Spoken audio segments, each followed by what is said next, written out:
মৃত্যুর পর পরকালে প্রত্যেক মানুষের শেষ ঠিকানা হয় জান্নাত, না হয় জাহান্নাম। জান্নাত ও জাহান্নাম কি? মোটামুটি প্রত্যেক মুসলমানের স্মরণে এতটা ধারণা তো আছেই যে আল্লাহ ইমানদার ও সৎ আমলকারীদের পরকালে পুরস্কৃত ও সম্মানিত করবেন, আর তারা সুখে শান্তিতে জীবনযাপন করবে। সুখ শান্তিতে বসবাসের ওই স্থানটির নাম জান্নাত। পক্ষান্তরে যে ঈমান আনে নাই এবং পাপের কাজ করেছে, তাদেরকে পরকালে আল্লাহ বিভিন্ন প্রকার আযাব দিবেন, আর তারা খুবই বেদনাদায়ক জীবনযাপন করবে। শাস্তির ওই স্থানটির নাম জাহান্নাম। কোরআন মাজিদ ও হাদিসে জান্নাত ও জাহান্নাম সম্পর্কে স্পষ্ট ও বিস্তারিত বর্ণনা রয়েছে। জান্নাত সম্পর্কে কিছু আয়াত ও হাদিস পেশ করা যাক। ১.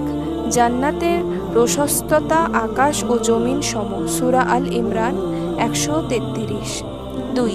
জান্নাতের ফলসমূহ চিরস্থায়ী, সূরা রাদ